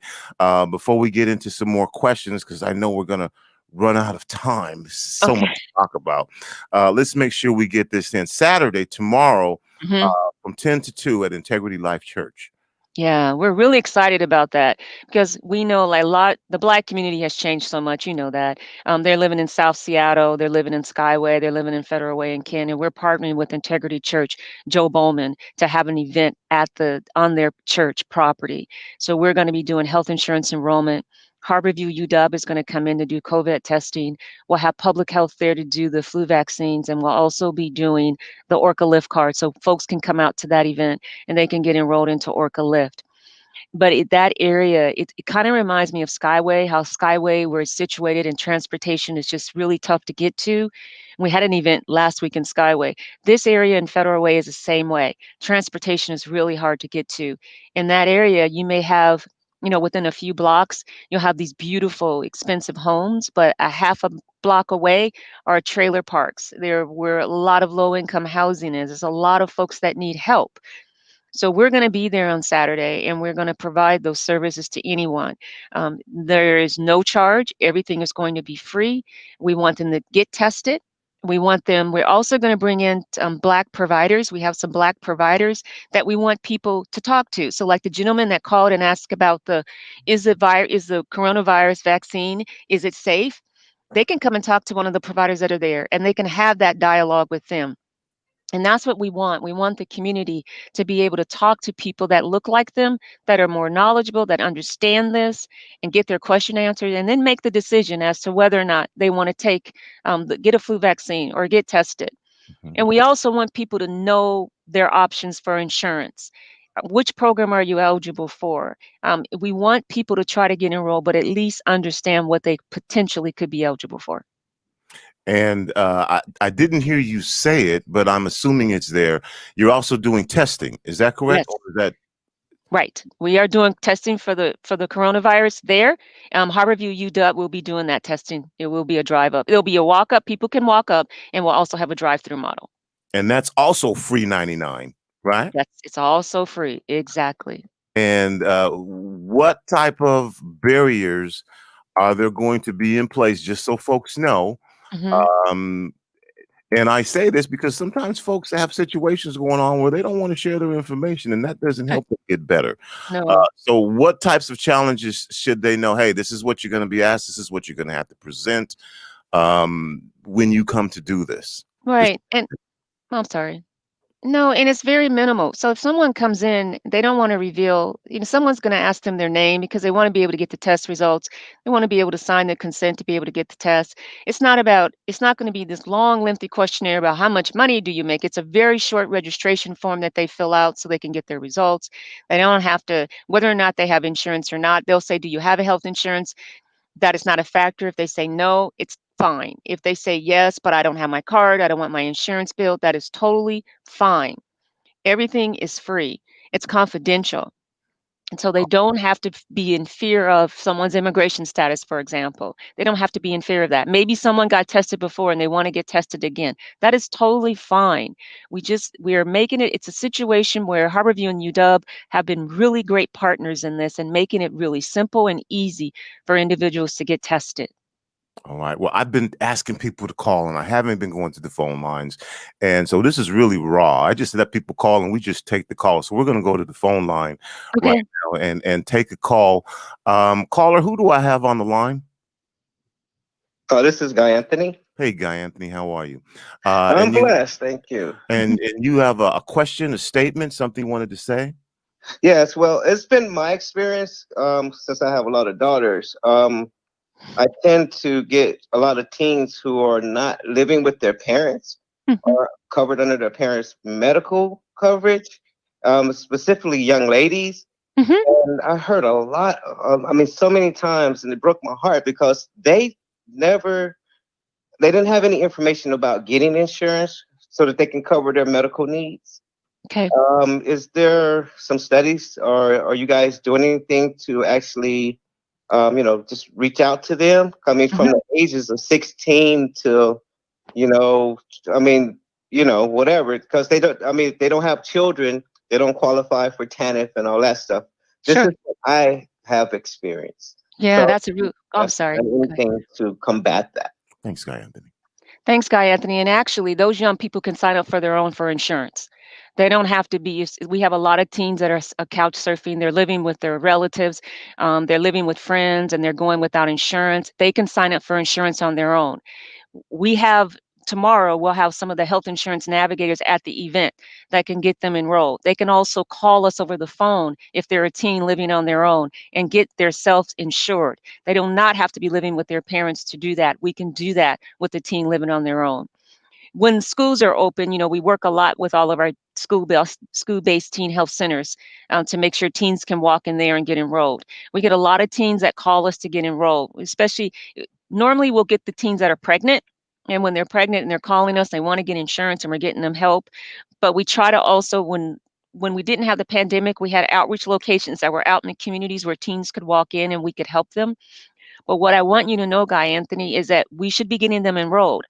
If they do not want to come to an event, they can call us. Our phone number is 1-800-756-5437. Now, I can tell you this. The way people apply for insurance now is through most insurance is through Health Plan Finder, WA healthplanfinder.org. But if someone's under the age of 18, they can't do it on their own. The system won't allow it. They can call us and we can get them enrolled on their own. And even if they're living with grandparents or couch surfing, we can get them insurance. In addition to getting them insurance, if a young person is living on their own, the other thing that we're going to try to do, Guy Anthony, is we're going to try to get them on the basic food program. So we want to get them health insurance, and then we also want to give them that EBT card, that basic food card, so that young person can at least get some food also. And that number again, Daphne, that they should call, that went by pretty quick. Let's Sure. again. It's 1-800-756-5437. All right. If you have a question, you can give us a call at 206-290-9685. Again, that's 206-290-9685. We'll try and get at least another call in. But I want to go back again because there's a lot going on Saturday. We're talking to Anthony. He's saying from 1 to 6, there's this opportunity for a mental health check-in. And that information was on the Facebook page. I haven't been able to get it yet. So that's the Public Health Seattle King County Facebook page is where they can go to find out how to register for that, I believe. And then also tomorrow from 10 to 2, which you just talked about at Integrity Life Church. Again, I'm not going to say it. You say it. You say what's going down there. So we are going to have health insurance enrollment. We're going to have enrollment to the Orca Lift program. We're going to have COVID testing, and we're going to have flu vaccines, all for free. If someone cannot, and we're going to have social distancing protocols in place. So we're going to be outside. We're all going to be in tents with propane heaters and blankets. So we're going to be outside. So social distancing protocols will be in place. We'll have face masks for individuals. If people are not comfortable, you can call us on the line, our 1-800-756-5437, and we will still do your enrollment over the phone. We can do the enrollment for Orca Lift. We can do the enrollment for health insurance. And we'll have other locations for free flu vaccines too, if you're just not comfortable with coming out to Federal Way tomorrow. On Monday, December 21st, we're also having the same event. We are having it in Tukwila. It's going to be actually in Showalter on the parking lot where the Tukwila School District and the Showalter Middle School sits. At that event, we're going to have the same type of services, but we're adding on mammograms. So if someone needs a mammogram, again, they can call us at 1-800-756-5437, and we're happy to work with them to get a mammogram. Okay, so that's tomorrow, Saturday, at the Integrity Life Church. And then on Monday at Showalter Middle School, basically the same stuff, except you're adding on mammograms. Is that correct? That is correct. Now, what happens if folks can't come to these events, miss this event? You're offering these services. What can they do? What can they get the same type of things, the same type of services? Maybe, and you got to be there to get a test. You can't do the That's test correct. Right. virtually. So what other opportunities are there, or what can folks do? So for one, if they're not going to be able to if they can't make it, give us a call because then we can we'll look at our schedule. We'll have another event also on January 9th in West Seattle. So that would be one opportunity for them. The flu vaccines, we can look and see where the flu vaccine folks are all throughout King County. We have a whole website that lists some dates and times, but we'll have flu vaccine at all of our events. So we can find those too. And also for the COVID testing, they'll be at all of our events, but there'll be other locations too. And when they call us, we're happy to look it up and see where the other events may be closer for them or maybe at a different time so that we can find something that will meet their needs. I spoke earlier about viruses. The flu is one that we know about, and so folks can get flu shots too. Yes, absolutely. We want them to get flu shots, stay healthy, because if someone gets a flu shot and the virus, I mean, it really compromises their immune system. So we really want folks to really think about getting that flu Let me vaccine. stop you for a second because you said if someone gets the flu shot and the virus, it complicates their. Did you mean to say? Yeah.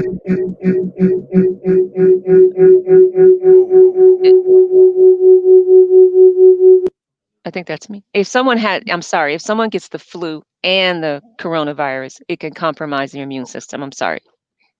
Okay, I just want to make So sure. we really want them to think about getting that flu vaccine. Absolutely. Okay.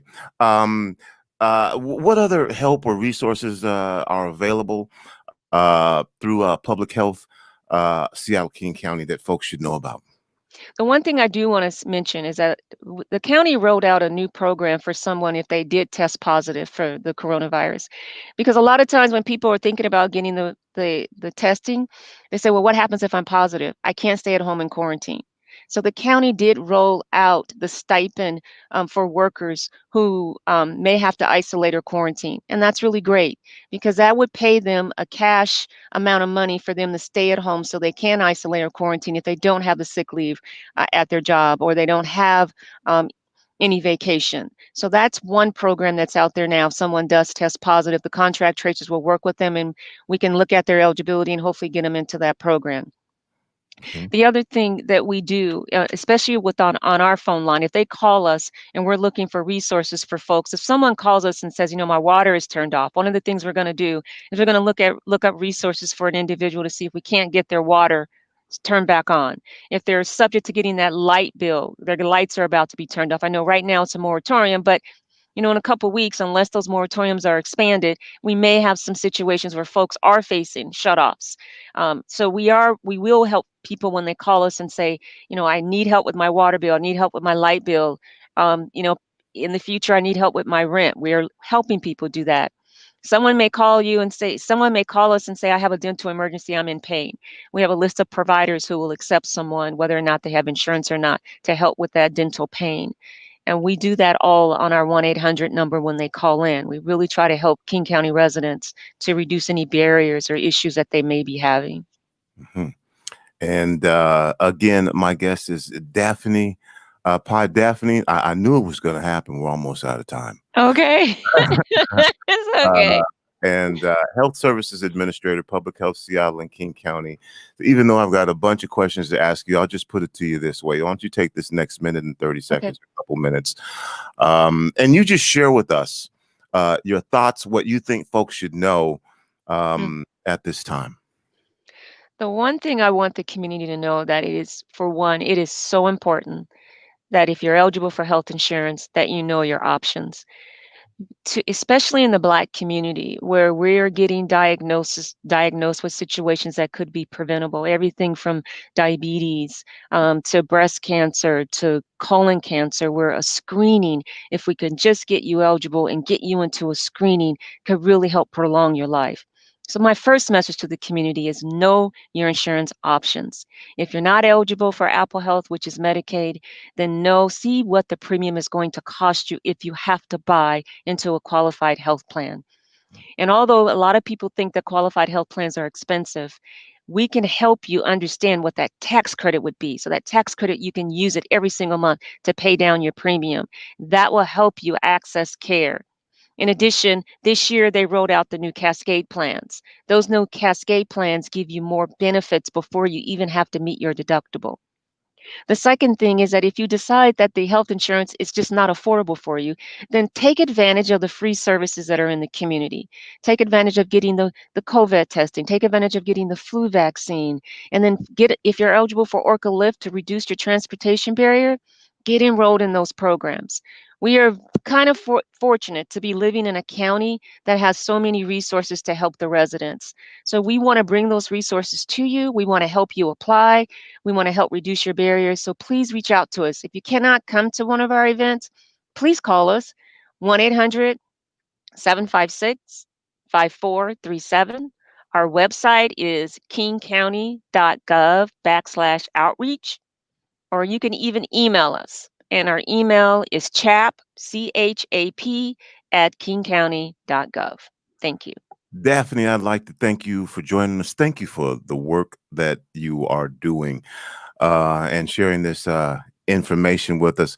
Coming up next, I have been getting a lot of questions about vaccines, and the Deputy Director, Patty Hayes, is going to be here. We are going to talk about some of these issues regarding vaccines. So don't go anywhere. If you know someone who's curious about it, tell them they need to be listening to Rainier Avenue Radio right now. You can do that via our streaming services by listening to our if you got the app, you already know it's one click. Download our app. It's free. It's available on both Google and Apple. Of course, you can go directly to our website as well and just click listen. You can watch and listen. And you can do that on Facebook, or you can do that on YouTube, or you can do that on Twitch. We're going to be back. We're going to talk with Deputy Director Patty Hayes of Public Health, Seattle, King County, and we're going to get into this issue of vaccines right after this. Here with the Rainier Avenue Radio traffic update. You can listen to us in your car 24/7 anytime by downloading the free TuneIn app. Once you do, search Rainier Avenue Radio, and remember, do not curse out your fellow drivers. This has been your Rainier Avenue Radio traffic update.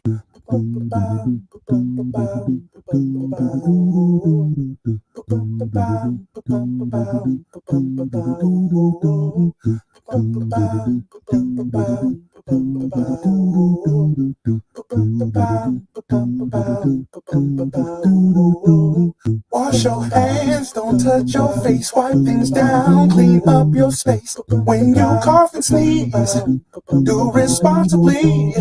If you feel you're getting ill, isolate at home and chill. No, you're not alone.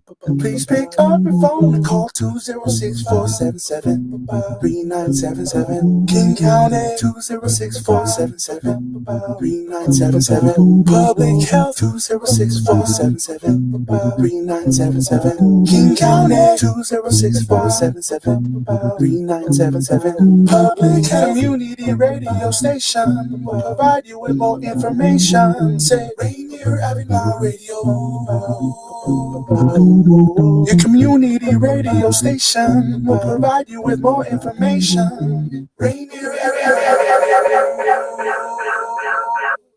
Sergio LaCour's Love Lines is on Rainieravenueradio.world.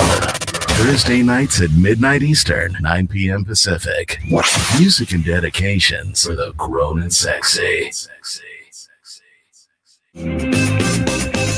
This is your Rainieravenueradio.world community update on free or low-cost Apple Health enrollment through December 15th. In Washington State, Medicaid is called Apple Health, and it provides preventative care like cancer screenings, treatment for diabetes and high blood pressure, and many other healthcare services. Enrollment is now open through December 15th. Online at wahealthplanfinder.org or call the customer support center at 855-923-4633. Once again, Apple Health enrollment is now open through December 15th at wahealthplanfinder.org or by calling 855-923-4633. This has been your Rainieravenueradio.world community update.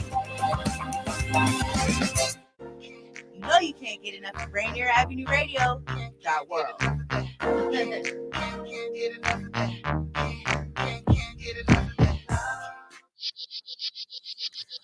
Welcome back to Rainieravenueradio.world. It's me, Tony B. This is our special broadcast of the impact of the coronavirus on South Seattle and surrounding communities.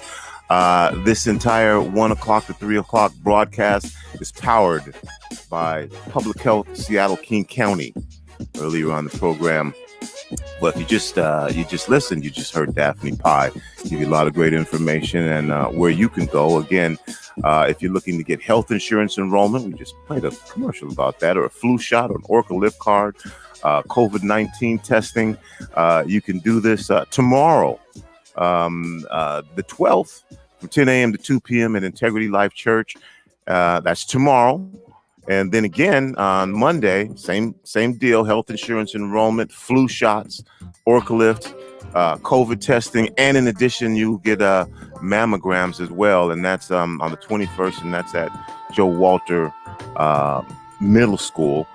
Prior to that, Vanessa Quince was here, social scientist for Public Health Seattle and King County. And then prior to that, Anthony Rivers was joining us, and we were talking about mental health. And I had a brain freeze, and Patty, for the life of me, I could not remember your name, but once it came back to me. Thank you for coming back again. We had a wonderful conversation earlier this year. You know, we were still in uncharted territories, and look where we're at. It's, it is what it is. We're worse than we were before.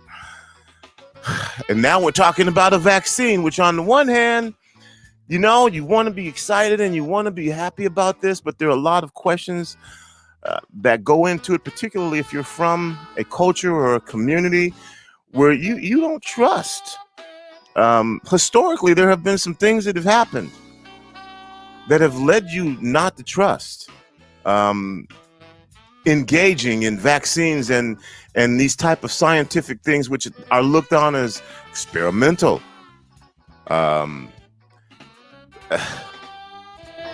at the same time, this looks to be the way forward. So first of all, Patty, welcome back.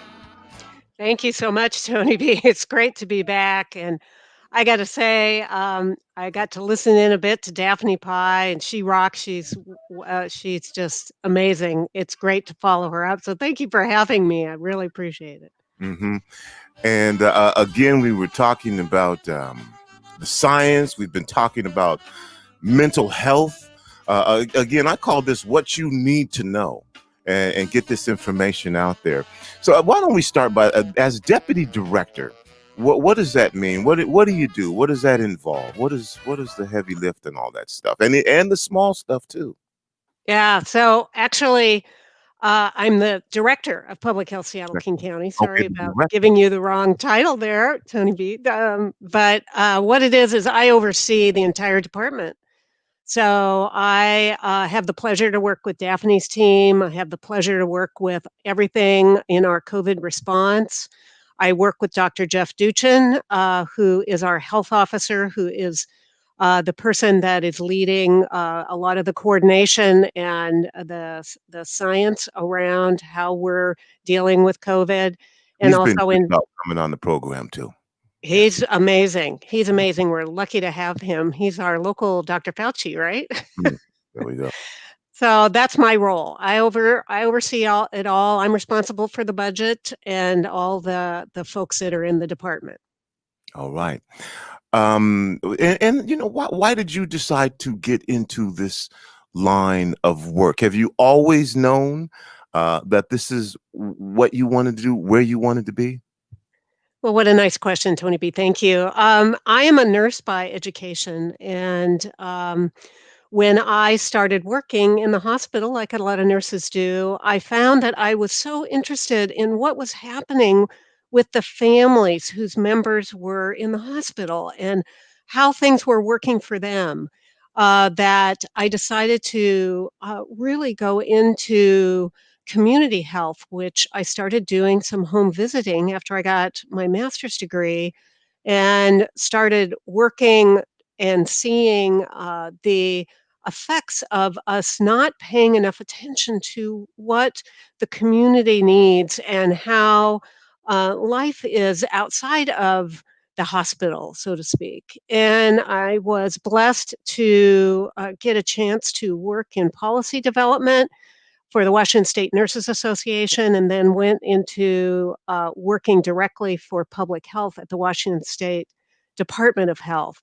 I actually, in my younger years, worked and did home visiting with folks who had had motorcycle accidents before we had the helmet law, and saw the devastation that happened to people's lives and their families when there was a really simple thing that we could do to help people by knowing by wearing a helmet they could protect their lives. So a lot of really important community lessons for me that helped shape my career.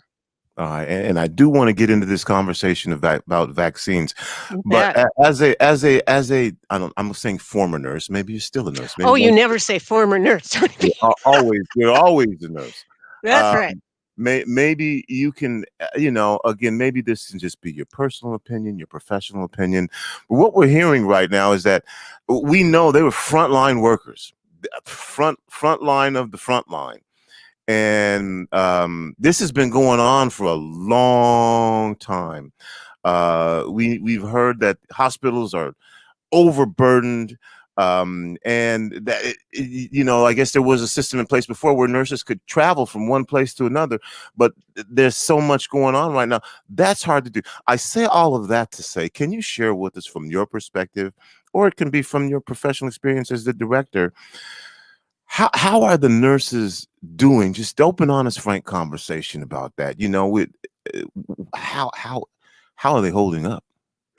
Well, it's a tough time for everybody working on the front line, and I would be remiss if I didn't give a shout out to those folks who are first responders and others, including the nurses in the hospital, the physicians, the respiratory therapists. Everybody is working 24/7, and you're right, it's been going on so long, and those of us that have been working so close in this response, every day our heart breaks with the lives lost and the families who are suffering for this. From a public health perspective, every day as a nurse, when I see people who are unemployed and are losing potentially their housing, it just makes me more committed than ever. And I think that's what you see in nurses. You see a dedication to those nurses working in the intensive care units who will stay double shifts, who will work to exhaustion, and stand with these patients as they die, holding their hand when the families can't be there, making those phone calls to families to tell them that their loved one has passed, working in the nursing homes with folks who are so isolated. That's what we do. That's what we went into nursing about, and it's our calling. And we just keep going. Keep going. And I'm not again, as people get to do what they want to do. I mean, at least that's my thing about it. But for those who are experiencing what you just experienced, and again, maybe this does politicize it. I mean, what's the feeling when you hear folks saying this isn't real? There's no pandemic. This is a government conspiracy. These are people who aren't dying from coronavirus. They were people who were sick from other things, and they're just claiming that it's coronavirus. How is that being handled? Because from where they're at, it is what it is. It's a real deal. Yeah, it's both angering and heartbreaking and so frustrating that we as nurses and health professions and public health professionals can't overcome this conspiracy theory and the politicization of coronavirus. This is science in action. There shouldn't be a conspiracy theory about it. The virus is real. Yes, people have underlying health conditions that make them more vulnerable when the virus comes. But when the virus comes, it takes them down. So we shouldn't mix up the fact that someone who has a pre-existing condition, a heart condition, or they had cancer, or they have lung disease, that's what they died from, when it could have been prevented had the people around them been mindful and worn a mask. I just, it crushes me every day. I have members of my family that have some disbelief, if you can believe that. And it's really hard to have those conversations. People believe that they're not vulnerable, but and maybe that's true. Maybe they would not get severe symptoms from COVID. But oh my gosh, if they got COVID and didn't have symptoms, and we know many people are asymptomatic, they can give it to the neighbor who gives it to their grandmother, and their grandmother dies. We should not do that as a community. We love each other as a community, and we should respect that there are easy, simple things. Even though this has gone on too long and it's too hard, the light is at the end of the tunnel, as you said, and we need to hang in there together. You're listening to Rainieravenueradio.world. It's me, Tony B. This is our special impacts of the coronavirus on South Seattle and surrounding communities. This entire broadcast from 1 to 3 is powered by Public Health Seattle, King County. And joining me now is Director Patty Hayes. Okay, here we go. What's happening with vaccines? It's an exciting moment. And I have to say that we're waiting with pins and needles because yesterday the FDA Advisory Committee approved the first vaccine. This is the Pfizer vaccine. And there's a review that goes on by the FDA commissioner to approve it. We're waiting for that. I've been watching my news feed here for that. And we expect that vaccine of that first approved vaccine will be shipped to King County next week so that we can begin. Yes. Wait a minute. Next week. Did I hear That's you? what we're Monday's next week. I'm telling you, we're excited. We have the storage. This is the vaccine that takes the really cold storage, Tony B. So we've got the places that can store that. They're ready to get it. And we are getting the final prioritization piece of these initial people that will be getting the vaccine. Now, I must say, I wish there was more in the pipeline right now. But next week, the second vaccine I'm expecting to get approved, and then we will get a second shipment the week after. So we will start putting vaccine in people's arms this month. We're on it. Okay, so this is breaking news. On Monday, vaccine availability in the state of Washington. Is that, and I don't know if it's going to arrive now on Monday. Next week. Okay. We're hoping. I hope. Next week. But definitely next week. At some point over the course of that week, there will be a vaccine available in the state of Washington. I'm talking to the Director of Public Health, Patty Hayes. Am I correct? That's right. All right. I want to get into that a little bit more, but that's one. Tell us again, multiple vaccines, why multiple vaccines? Are there differences? And are we going to know what the differences are? They're going to be less effective, more effective? If you can get into that a little bit. Yeah. So because of the pandemic, the whole world, the science and companies around the whole world began to try and develop vaccines. And there were lots of companies with vaccines in the development over these last number of months. The two that are going to be approved are the ones that have been through all the trials for safety and effectiveness. And these two are the first to come to market. One of them is from Pfizer, one of them is from Moderna. They use a brand new technology that wouldn't have been possible 5 years ago.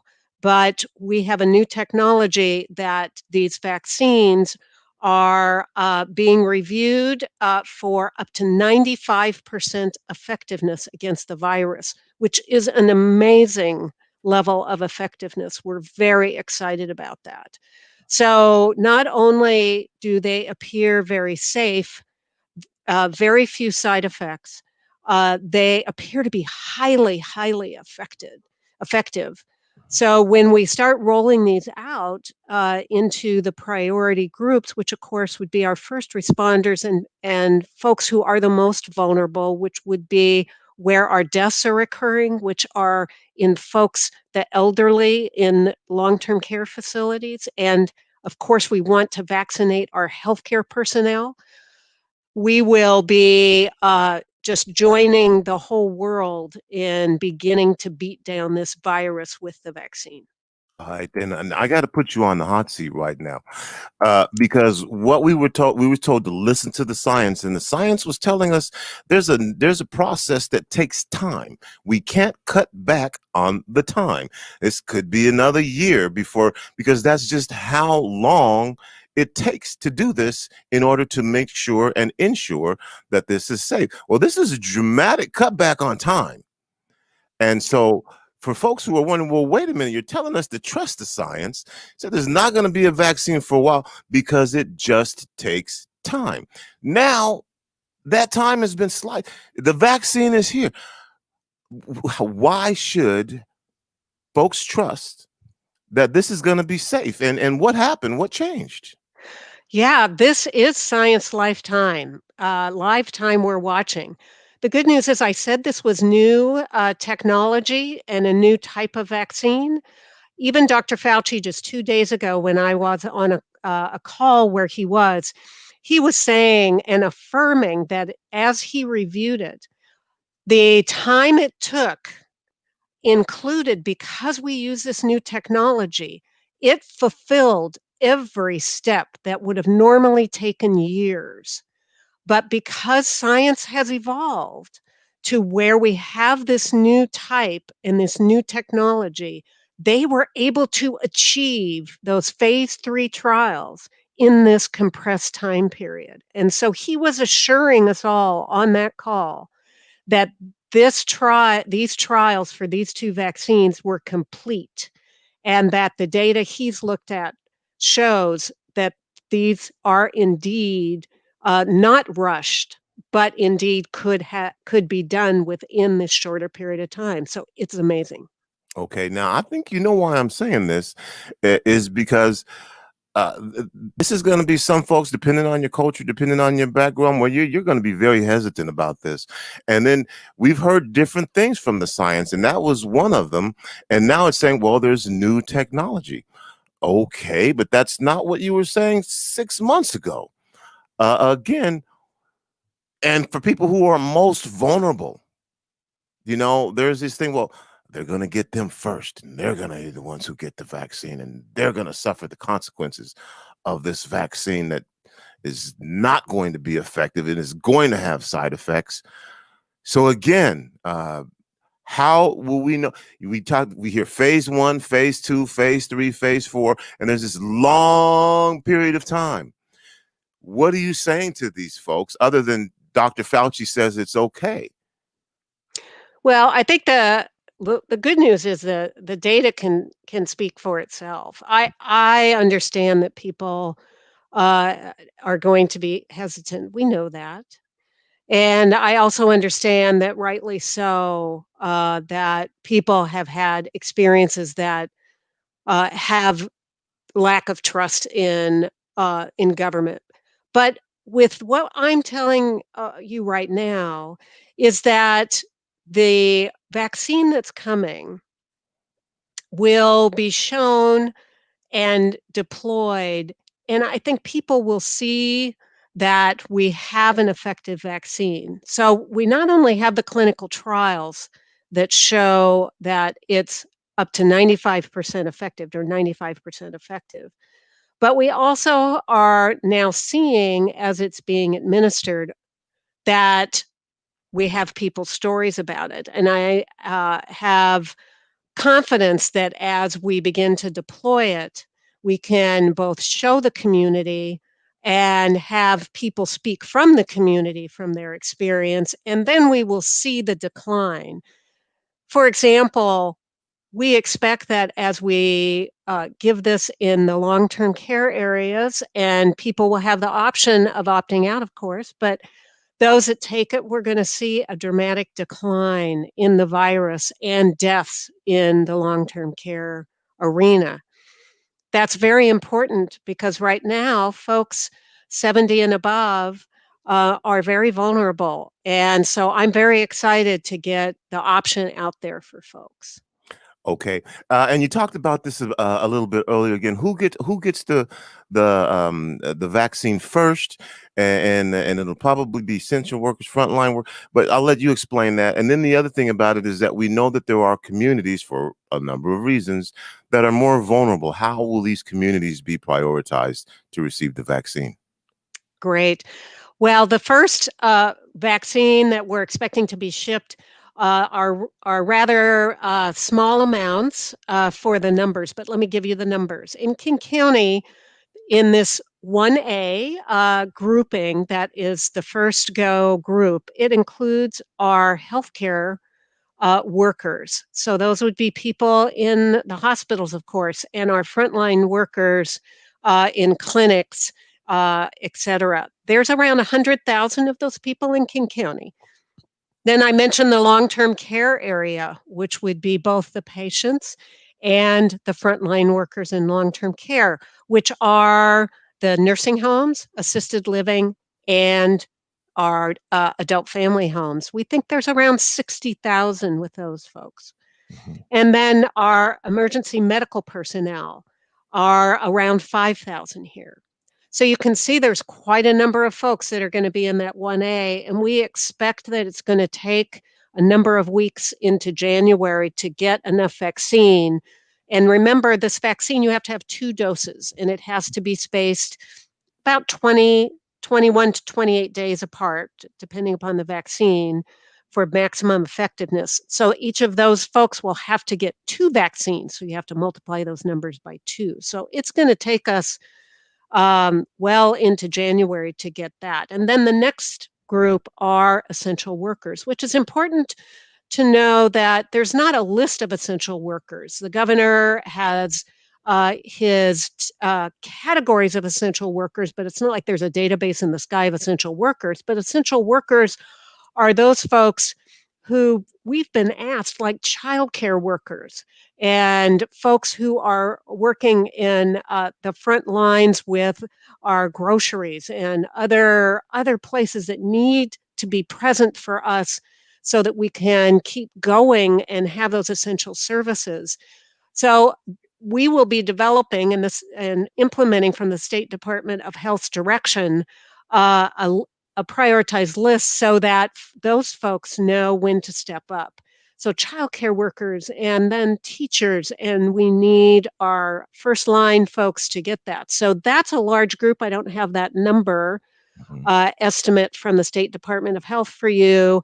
But what we know also in that category will become folks within this first phase, folks that have underlying health conditions. And a lot of the most vulnerable folks right now we're seeing are those with underlying health conditions, as well as we know that if you're an essential worker and you're being potentially exposed all the time, you're at higher risk too. And some of those folks have things like asthma and potentially heart disease, et cetera. So those are going to be the prioritized groups, and it really hits at some of the community members that you're talking about. They fit in those essential worker and also those with vulnerable health conditions. And then it will move into the more general population from there in the spring. Now, what I didn't hear was I didn't hear Black. I didn't hear Native Hawaiian and Pacific Islander. I didn't hear Hispanic. But that's all we hear now when we're talking about these groups are affecting disproportionately. These groups are suffering worse from this. But I didn't hear a specific plan to say, how are you going to get this into those communities? And if they are going to be deemed, again, critical, to step up and get this vaccine. Yeah, thank you for asking that, because that's the next step. Is we are working right now with our both Pandemic Community Advisory Committee, which I think I talked to you about the last time we met, but I'll just remind your listeners that we have both our community health worker groups who are all bilingual, the outreach folks like Daphne Pai's team, and then our community navigators that we've hired from communities to help us with both making sure that we're getting the messages out in the right time, in the right way. We're translating in 32 languages. We want to make sure we're reaching all of the Black and African community and also the immigrant refugee community with information so they know when it's time and when they will be able to get a vaccine, and also have the information so that they can be confident about that. So we want all members of the community to be able to make informed decisions once these vaccines are available. And we're adding new information on our website all the time. And that website is kingcounty.gov/COVID/vaccine. And we also have a video about vaccines, including how they're being developed and how they function in our bodies. I want to thank Public Health Seattle King County for coming on and doing this, empowering this conversation today from 1 to 3. It's just been great information. And Patty, thank you for coming on as well. I want to make sure, because we're almost out of time here for final words, and I want to give you the opportunity as well. But really quickly, hate to say really quickly about something this important, but how will we find out where to get the vaccine and how much is it going to cost? So the vaccine will be free, and it will be available through various ways. We're working out through healthcare providers in the community and through others that can administer the vaccines. We are working with clinics, and we're considering what we need to do to make vaccines available and in where there might be gaps where healthcare providers are. And you will see more information from folks like Daphne's team and on the call lines that she's been talking to you about this afternoon. Okay, I got about 20 seconds left. Anything you'd like to share with us before you go? I got to give you that opportunity. I just want to thank you and thank the community, and just request that you hang in there with us, that you continue to wear your masks, to physically distance yourself, keep yourself in small groups, and we will get through this together. All right. Thank you, Patty. The Director for Public Health, Seattle King County. That's it. That's all the time that I have. That's going to do it for the kid. We'll be back with you with a special coronavirus show again next week. This is Tony B for Rainieravenueradio.world saying, remember, whether you believe you can or whether you believe you can't, you are probably right. I'm out. Peace.